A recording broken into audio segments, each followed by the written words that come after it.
Hey everybody, it's Magnus64 and welcome back to more Super Luigi Galaxy. So, I've got all 120 stars and defeated Bowser, with both Mario and Luigi. So in this episode,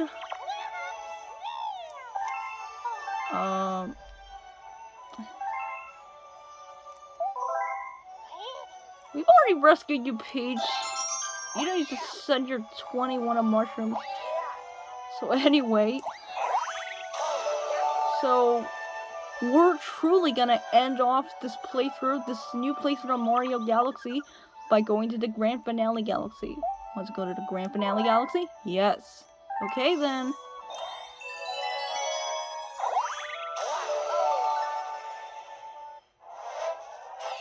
So yeah, this is the true finale of this new playthrough of Mario Galaxy. And I won't be redoing this again since I've recorded all 120 stars without forgetting every single one, unlike my old playthroughs. Luigi, you're the last to arrive. Everything's quiet on the home front. Okay, let me just increase the volume a little bit. So yeah, since this is a real last time we're gonna be in this game now. Let's talk to everyone. Look at those stars. The glorious Toad Brigade is back. Did you hear about their heroic deeds? They're just amazing. Good evening, Luigi. Oh, there you are. We were waiting for you. Welcome to the Mushroom Kingdom. So yeah, this is a purple coin mission. Have no fear, we've secured this area. You have to just collect 100 coins. It's really easy. Sweet vacation, what's the buzz? Let's check out the view. Yep, nice view. The Toad Brigade should be in the castle garden. Did you hear about the Toad Brigade's commendation? I'm sure the captain will tell you all about it. Evening.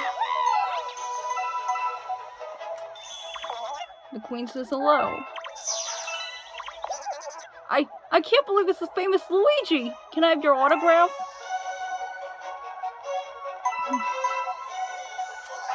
The festival so have fun, just don't break anything. Oh, shut up, you stupid Guillermo. Wowie, check out all these falling star bits. Yeah, they're amazing. The prettiest star bit right here. Yeah, that's nice.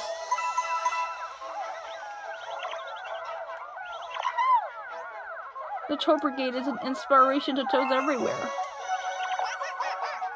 Oh, it's you! How have you been? This here is one amazing festival. The kids are having a blast. So, you having fun? Yep, I'm having fun. The Toad Brigade is waiting inside. Look at this yellow toad doing the best impression of the Toad Brigade, Captain. Not bad, eh? Yep, not bad. Only if you were red. Anyway, the Toad Brigade is so brave. Luigi, did you hear the rumor about the Toad Brigade? Hey, good to see you. I heard the Toad Brigade is getting a commendation. Make way. Remember, good, clean, fun is only good when it's clean. They just want to be clean. Anyway, I want to join the Toad Brigade. Well, why don't you join them? I think Penguin is going to cry. Well, so you still want to race, huh? I'm not going to lose this time. Well, yeah, I'm not going to lose either. Look at Peach's castle. It's even more impressive than I imagined. Okay, we got Billboard here. Hey, it's me. Yeah, me, Billboard. Your world is such a cool place if I only weren't a sign. Yeah, if only you weren't a sign, you would have just had more fun like us. The Toad Brigade has made their triumphant return. Why don't you go say hello? What are you gonna say, Penguin? Sparkle loves cool.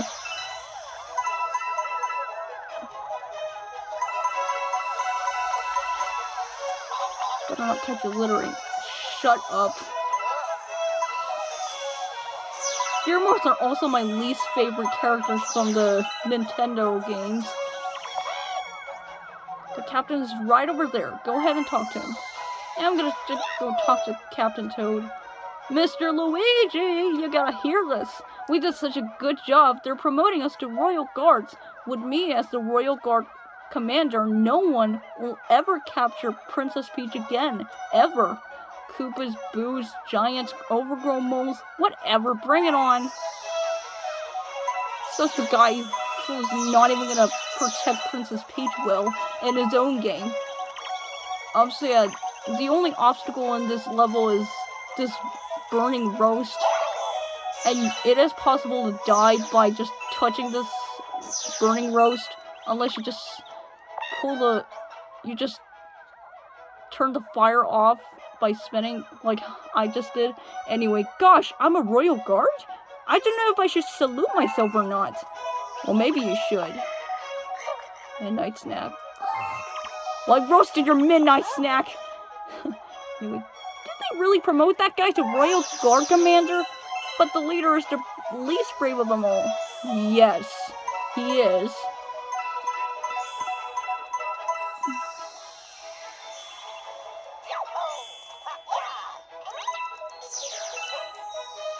Okay, let's get that one. Starbits. What you gotta say? Star Festival? Star Bunnies? Yes, I'm sensing a connection here. We know who the real heroes of the story are. Look at the shooting stars. Starbits are falling everywhere. I've never seen anything like it. Race against Sin, right, boyoing? We never race you guys, we only try to catch you. And you can't go to the bridge because, like, there's an invisible wall. Yeah, there's an invisible wall blocking the bridge. Anyway, so Male Toad has the very special letter, and he'll read it out loud, okay? Ahem. Congratulations! We would like to send you a galaxy-sized thanks for saving all the Power Stars and playing to the very end. Until next time, Super Mario Galaxy staff. I sent a picture to your system album, so look out for it. So yeah.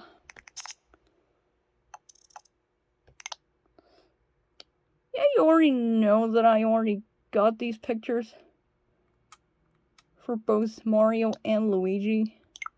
I've even taken a picture of the letter. Anyway. So without wasting any more time, let's get the true last Power Star. As well as the 121st Power Star. And I've already collected the 121st Stars Mario as well, so you don't have to worry about that.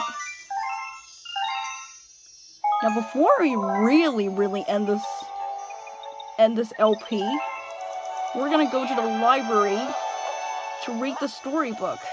Rosalina's storybook.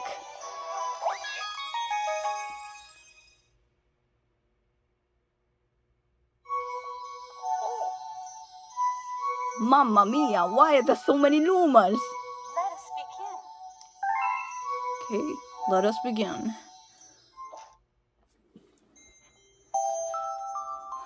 Before I read the storybook, I wanted to thank you for just watching this replay of Super Mario Galaxy or Super Luigi Galaxy, whatever you want to call it. It's been a long time since I replayed this game. Now I finished this game off. I recorded all of the stars without missing any of them. I know I keep repeating this, sorry. So yeah. I wanted to thank you all for watching my replay of Mario Galaxy. So yeah. I just thank you. Now, let's all relax and read the story. Chapter 1. The Celestial Duo. Our story begins a very long time ago with a young girl.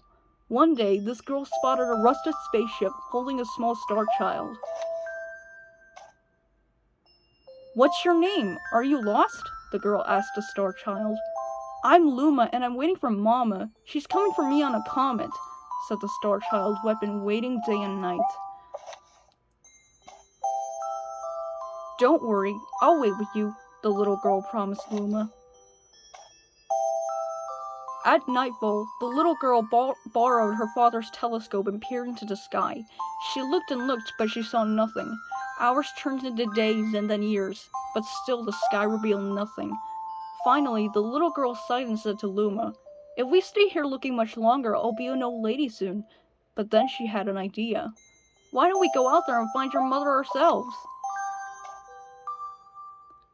The girl and the Luma fixed up the rusty spaceship, and then the two set sail into the starry sky. And this is how the search for the celestial mother began. Chapter 2. Starbits. Days passed with no sign of the comet, no sight of the comet, or even a single planet. Instead, asteroids extended for as far as the eye could see. "If I had known it was going to take this long, I would have packed more jam," said the little girl above the rumble of her belly. Before they left, she had packed all the essentials: telescope, butterfly net, stuffed bunny, bread, milk, jam, and apricot-flavored tea, but "I forgot to bring water!" At this, Luma burst into gales of laughter, and the girl began to pout. "As long as I have starbits, I'll be fine," said Luma. "Want some?" The little girl couldn't stay mad after hearing this. Luma continued to laugh, and the girl couldn't help but join in. "All right, maybe just a nibble." Leaning far out of the ship, the pair began to collect starbits with the girl's net. They almost fell out a few times, but they kept on collecting. The starbits tasted like honey. Chapter 3. The Comet. A beam of light pierced through the ship's window. Thinking it was the morning sun, the girl peered through the window, only to find a turquoise-blue comet shimmering at her. The little girl shook the sleeping Luma awake and shouted excitedly, "We have to get to that comet!" The pair descended on the comet and found that it was made of ice. They looked high and low, but Luma's mother was nowhere to be found. Exhausted, the little girl sat down with a flop, utterly unable to take another step. "Look!" Peering down at the icy ground where Luma was pointing, the girl suddenly noticed clusters of starbits encased in the ice. "Pretty good, huh? Finding starbits is my specialty," said Luma, beaming. "There's ice here, but it's so warm.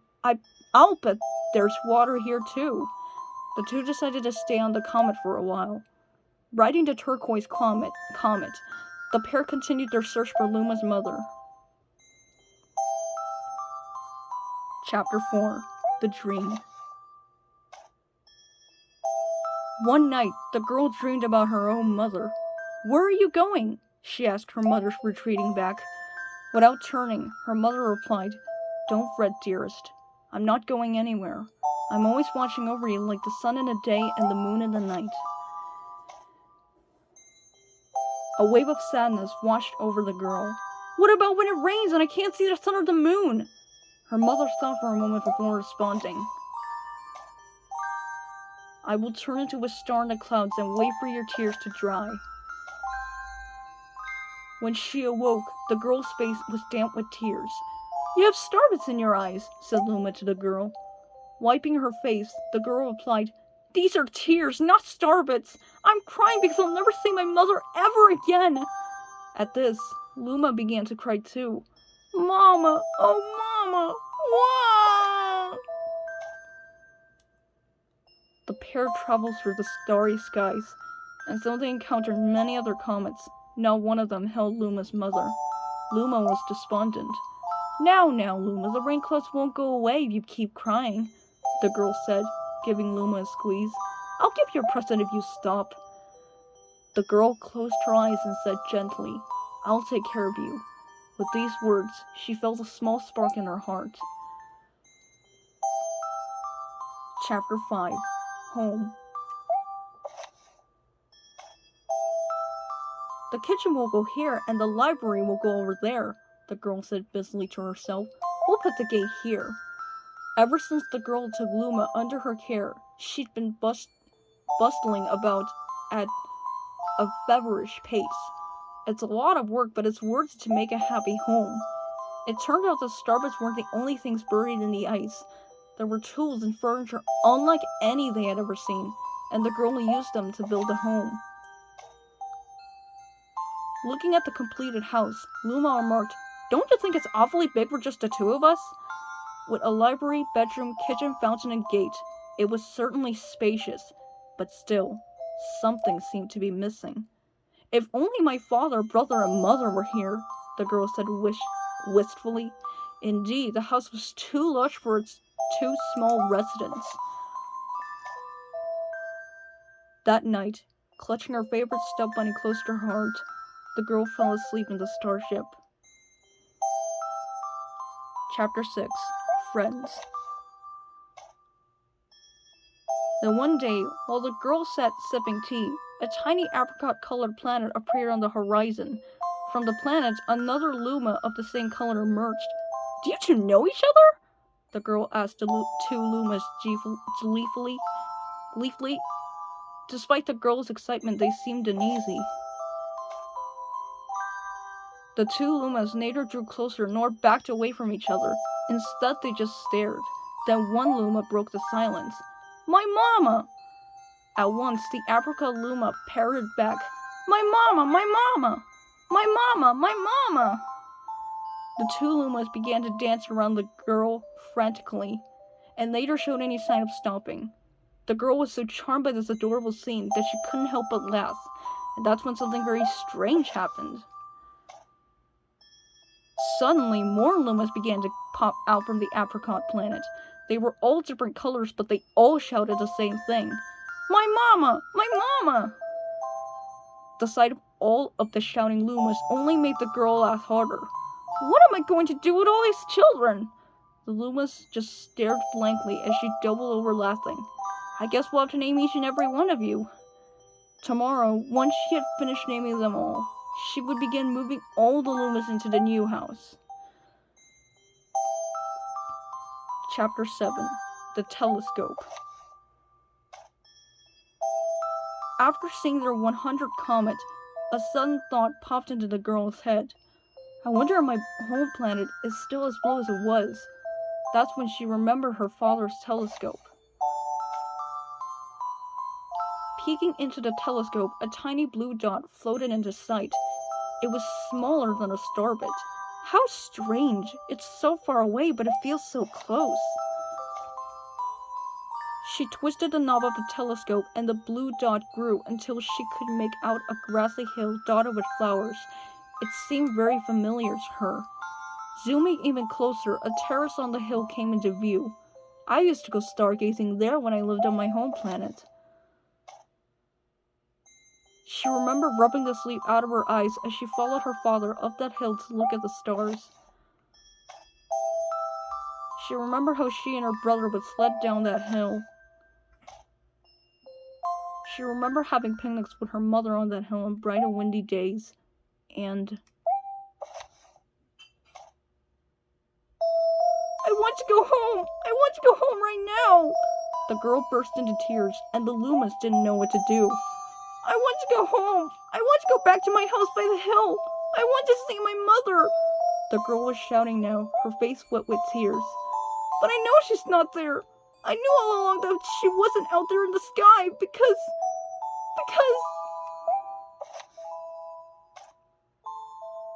she's sleeping under the tree on the hill!" The girl's cries echoed through the stars and a hush fell over the area. Chapter 8. The Wish. So usually quite cheery, one day the girl became sad again. Luma drew close and tried to comfort her. "Mama, you still have me! And don't be sad about your mama because she's a part of you. That means she's always close by. It's like me. I love starbits because they remind me of my mama." "No, no," the girl said, unable to stop the tears.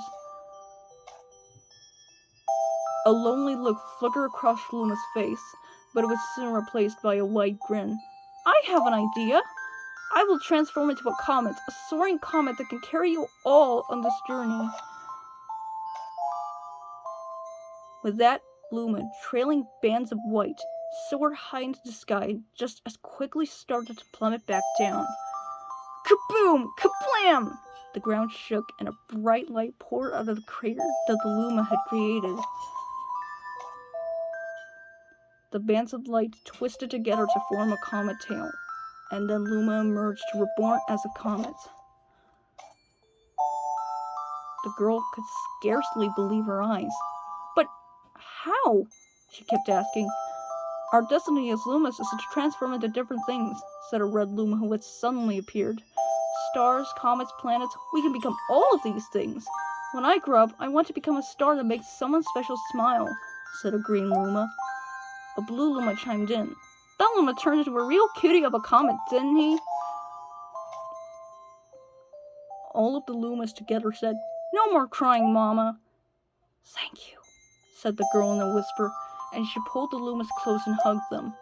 From that day on, stars no longer fell from the girl's eyes.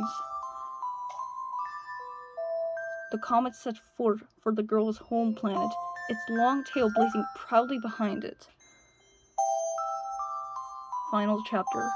Family. With its many Lumas and telescopes, the Comet was quite a sight to behold.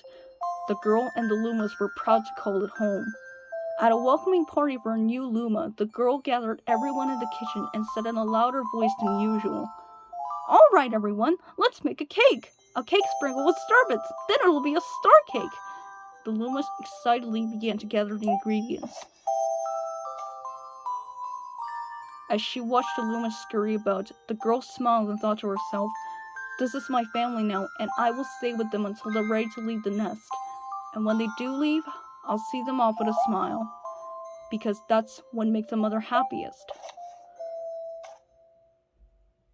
That night, when the girl lay down to sleep, a soft light enveloped her and reminded her of the blue planet she once called home. But it would be nice to return home once every 100 years to nap in my favorite sleeping nook. The comet carrying the Lumas and the girl continues on its journey to this very day. When more family members in tow than can be counted, it's said that the comet visits the girl's home planet once every 100 years, its proud white tail glittering in the sky.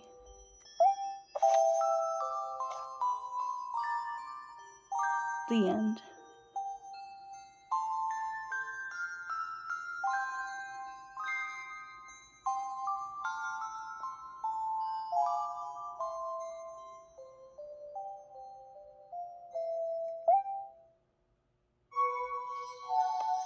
That's all. That's all. My story is finished.